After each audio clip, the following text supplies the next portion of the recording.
আসসালামু আলাইকুম, সবাই কেমন আছেন? চলুন আজকে আমরা ১ থেকে ২ বছর বেবির শাড়ির মাপটা দেখে নিই।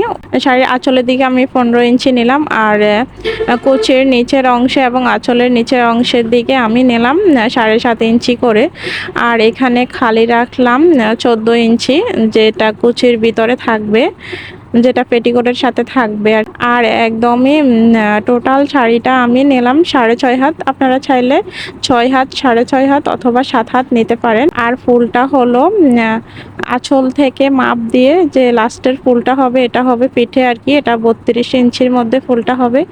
আর এখানে ৪৫ ইঞ্চি পর্যন্ত আমি ওয়াশটা করলাম। শাড়ির ঝুলটা হবে ২২ ইঞ্চি। আপনারা চাইলে ২২ ইঞ্চি, আর যদি ৩ বছর বাবুর জন্য নেন তাহলে ২৪ ইঞ্চি বা ২৫ ইঞ্চি ঝুলটা নিতে পারেন। আমি ২২ ইঞ্চি নিলাম। এটা ছিল ১ বছর বেবির জন্য কাস্টমাইজ করা। সবাই ভালো থাকবেন। আল্লাহ হাফেজ।